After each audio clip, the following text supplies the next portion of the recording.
आजच्या या व्हिडिओमध्ये आपण बघणार आहोत की एसबीआयचा जो म्युच्युअल फंड आहे त्याचा एक स्कीम आहे, त्याचं नाव आहे लार्ज अँड मिड कॅप. तर याचा आपण एक अनालिसिस करणार आहोत. तर large and mid cap fund काय आहे, तर बेसिकली त्याच्या नावाप्रमाणे तो लार्ज आणि मिड कॅप कंपनीमध्ये पैसे लावतो. बॅलन्स जो आहे हा कशामध्ये आहे, हा लार्ज कॅप मध्ये थोडी स्टेबिलिटी मिळते आपल्याला, कारण हे जास्त फ्लक्च्युएट होत नाहीत, जास्त याच्यामध्ये वर खाली अमाऊंट होत नाहीत, त्यामुळे एक स्टेडी ग्राफ असतो, याचा स्टेडी चार्ट असतो. आणि ग्रोथ मिळण्यासाठी आपल्याला थोडी रिस्क पण असते याच्यामध्ये, जे मिड कॅप द्वारे आपल्याला रिटर्न्स पण मिळतात, कारण आपण जास्त रिस्क घेत असतो. आणि याचा सगळ्यात जास्त एयूएम आहे 33 करोड, 33 करोडच्या वरती याचा एयूएम बनलेला आहे. तर जुना प्लॅन आहे हा, आणि जो एक्सपेन्स थोडासा महाग आहे या साईडला, कारण हा ऍक्टिव्ह फंड आहे. आता याचा ऑब्जेक्टिव्ह काय, तर हे लॉंग टर्म कॅपिटल अप्रिसिएशनला उपयोगाचं आहे, कारण मिड कॅपचे रिझल्ट त्याला वेळ लागतात. आणि लार्ज कॅप पण कसं असतं की हे मार्केटमधले मोठे हत्ती आहेत ना, तर यांना हालायला जरा वेळ लागतो. पण हे जेव्हा मूव्ह करतात मार्केटमध्ये तेव्हा ते बरोबर पॅटर्न मध्ये फॉलो करतात. जर तुम्ही नीट चार्ट बघितला असेल तर त्याच्यामध्ये तुम्हाला दिसेल, आपल्या स्टॉकचा पण अनालिसिसचे व्हिडिओ येतात, त्याच्यात तुम्ही बघा की तुम्हाला लार्ज कॅप जो बी कंपनी करतो ना, आता समजा रिलायन्सचा व्हिडिओ टाकलेला आहे, तर बघा ते असे असतात चार्ट, आणि नंतर ते असे वर जातात. तर तो प्रॉपर फ्लॅट पॅटर्न आहे ना फॉलो करतात. त्यामुळे या इथे पैसे नाही बनत साइडवेज मध्ये. कुठे बनतात पैसे, जेव्हा तो ब्रेकआउट करून वर होतो, म्हणजे पळून जातात. तर रिलायन्सने मलाच किती वेळा बोर केलेले, कारण 4-5 वर्ष तो साइडवेजच होता. 2014 ते म्हणजे 15, 16 ते 18 पर्यंत त्यांनी काही मुवमेंटच दिली नाही. नंतर तो जो सडनली वाढला, तर त्याच्यामध्ये थोडे पेशन्स ठेवावे लागतात. म्हणून ह्याला आहे ना, आणि पण एक फायदा काय असतो की हे सडनली ड्रॉप पण नाही होत, सडनली ड्रॉप होत नाही, प्रॉफिट बुकिंग येते, पण हे अशी येते थोडीशी, आणि परत ते एक पॅटर्न करून वर जात असतात. तर हा एक त्याचा फायदा असतो लार्ज कॅपचा. रिस्क तर ठीक आहे, व्हेरी हाय, पण लार्ज कॅप असल्यामुळे रिस्क कमी आहे. 5 ते 7 वर्ष, मी म्हणतो 5 वर्ष पण नाही, मिनिमम 10 ते 12 वर्षाचा स्पॅन ठेवला गेला पाहिजे, कारण लार्ज कॅपचे रिझल्ट तेव्हा येणार. मिड कॅप मध्ये ठीक आहे 5 वर्षाचा एक कालावधी.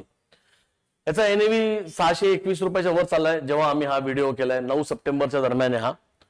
तर हा एक आठवडाभर जुना आमच्याकडे डेटा आहे. 1 इयर मध्ये यांनी नाच्या बरोबर काही रिटर्न बनवले, मार्केट निगेटिव्ह रिटर्न दिलेत तरी पण यांनी पॉझिटिव्ह दिलेत, कारण लार्ज कॅप एवढे पडले नाहीत. मिड कॅप मध्ये थोडा डॅमेज झालेला आहे, त्यामुळे रिटर्न कमी आलेला आहे. पण याचा 5 वर्षाचा सीएजीआर बघा, 24% रिटर्न बनले, आणि किती सेफ आहे. लार्ज कॅप मध्ये मोठा पोर्शन आहे, मिड कॅपचा पोर्शन असून सुद्धा त्यांनी, म्हणजे लार्ज कॅप स्लो असून आणि मिड कॅप व्हॉलेटाईल असून सुद्धा त्यांनी 23 ते 24% रिटर्न आपल्याला काढून दिलेलं आहे फ्रॉम द इन्सेप्शन, किंवा 5 इयर्स सीएजीआर म्हणलं तर. या छोट्या मोठ्या जे पिरियड आहेत ना, त्याला इग्नोर केलं पाहिजे. आपण मागच्या ह्याच्यामध्ये बघितलं की याचा 10 ते 12 वर्ष बघितलं तर तुम्हाला नाही 23-24%, पण 17-18% तो तुम्हाला सीएजीआर देतोच आहे. त्यानंतर लार्ज कॅप मध्ये 40% अलोकेशन दिले त्यांनी. आपले पैसे जे होतात 100 रुपये, त्यातले 40% रुपये ते लार्ज कॅप मध्ये टाकतात. स्मॉल कॅप मध्ये जवळपास 30%, मिड कॅप मध्ये 30% आणि स्मॉल कॅप मध्ये 7-8% आहे. तर स्मॉल कॅपचं अलोकेशन कमी आहे, त्यामुळे जास्त व्हॉलेटिलिटी मिळणार नाही, जास्त रिस्क इथं नाहीये. मिड कॅप मध्ये रिस्क आहे, पण त्याच्यापेक्षा लार्ज कॅपचा पोर्शन जास्त असल्यामुळे त्याचा फायदा आहे. बाकीचं ठीक आहे, लिक्विड फंड्स मध्ये ठेवले त्यांनी. एक्सपेन्स रेशो जो आहे तो थोडासा जास्त आहे रेग्युलर प्लॅन मध्ये. एक्झिट लोड एका महिन्याच्या आत काढले तर पैसे, 5 वर्ष 7 वर्ष आपण जेव्हा बोलतोय तेव्हा हा फंड शॉर्ट टर्म साठी नाही, त्यामुळे कोणीही इन्व्हेस्टर तर 30 दिवसाच्या आत पैसे विड्रॉ पण नाही करणार, त्यामुळे याचा काही उपयोग नाही आपल्याला. ओके, डायरेक्ट प्लॅन जो आहे तो लोअर कॉस्टला आहे, कारण त्याला कोणी रिबॅलन्स करणारच नाही.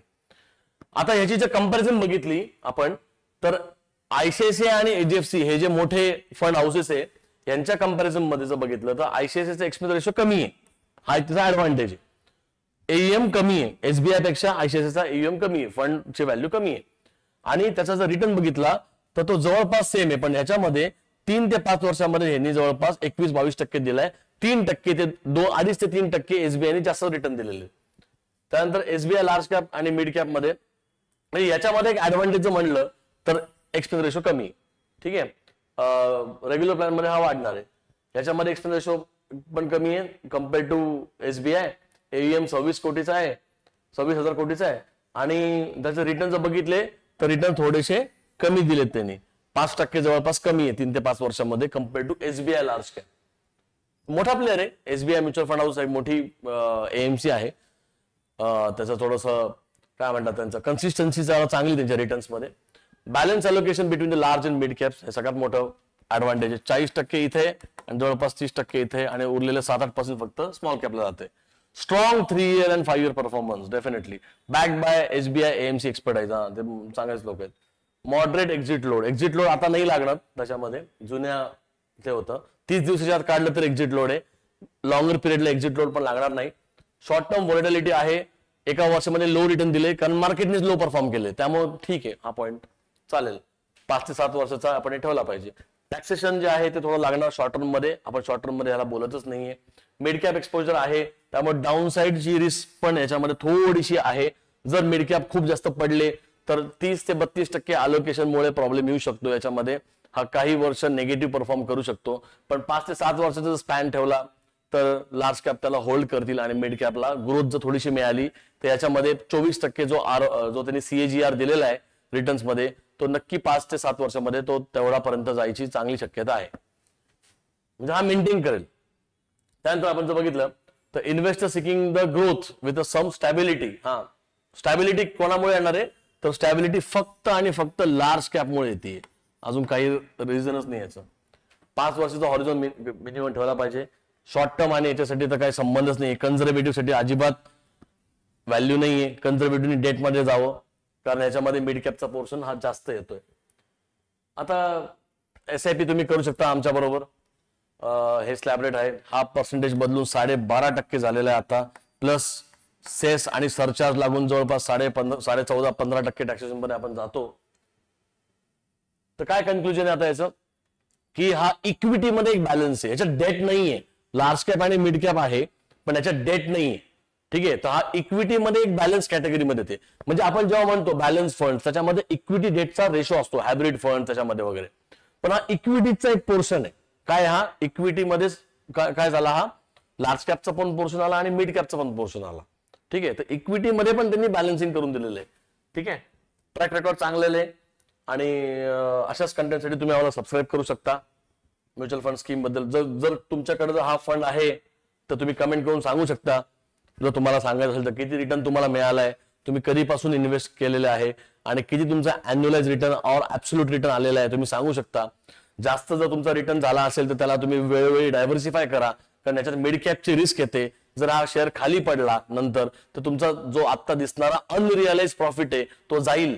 तर त्याच्यापेक्षा त्याला आपण साईडला टाकून आपण बॉन्ड मध्ये इन्व्हेस्टमेंट करू शकतो, जेणेकरून आपलं रेग्युलर इन्कम मिळू शकतो. तर अशा याच्या गोष्टी आपण काय करू शकतो, त्याला आपण डायव्हर्सिफाय करू शकतो. बरोबर, तर हे त्याचा अलोकेशनचा ग्राफ आहे जो आपण मगाशी बघितलं. लार्ज कॅप मध्ये मेजर पोर्शन आहे, हा लार्ज कॅप आहे, हा पोर्शन मिड कॅपचा आहे आणि अदर मध्ये आहे. हा थोडासा ग्राफ मला नाही वाटत बरोबर आलेला आहे, आम्ही ऑनलाईन काढला होता. तर साधारणपणे इथपर्यंत कॅश आहे, हा स्मॉल कॅप पोर्शन आहे, हा छोटा स्मॉल कॅप पोर्शन बरोबर आहे.